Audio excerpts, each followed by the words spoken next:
ওম নমঃ শিবায়। আজকে তো শ্রাবণ মাসের প্রথম সোমবার, ওই জন্য আমি তো উপোস করি প্রত্যেক বছর, আমার কর্তামশাই করে, এইবারে কিন্তু মেয়েও করেছে, গেল বছরও করেছিল, কিন্তু গেল বছর শরীরটা খারাপ ছিল বলে করতে পারিনি, তাই জন্য এবার ও করেছে।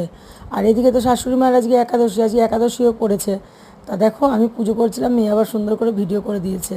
মানে এইবারে না প্রথম সোমবারটা আমরা তিনজনই প্রায় একসঙ্গেই জল ঢেলেছি, আর আমি প্রত্যেকবার আগে ঘরেই জল ঢালি, কারণ ঘরের ঠাকুরকে না দিয়ে আমি আগে মানে কোনো মন্দিরে যাই না, সেটা শিবরাত্রি হোক আর নীলষষ্ঠী হোক আর শ্রাবণ মাসের সোমবারই হোক না কেন। তা প্রথমে আমি জল ঢেলে দিয়েছি, জলের ভিতরে তিল দিয়েছি, আর এবার একটু আতপ চালও দিয়েছি। প্রথমে আমি সুন্দর করে পুজো করে নিয়েছি। আর ওর বাবা না মানে আমার কর্তামশাই এবারে 3 রকমের 3টে মালা এনেছে, একটা আকন্দ ফুলের মালা, একটা রজনীর মালা, একটা জুঁই ফুলের মালা। জুঁই ফুলের মালাটা আমি দিয়েছি, একটা ওর বাবা মানে রজনীগন্ধার মালাটা ঘরের কর্তামশাই দিয়েছেন আমার, আর আকন্দের মালাটা আমার মেয়ে দিয়েছে। তো যাই হোক, সুন্দর করে আমাদের পুজো করা হয়ে গেছে।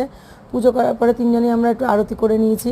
আর মেয়ে যেহেতু এই বছর আমার প্রথম উপোস করেছে, ওই জন্য আমার দেখো শাড়ি পরে উপোস করেছে পাকা বুড়ি।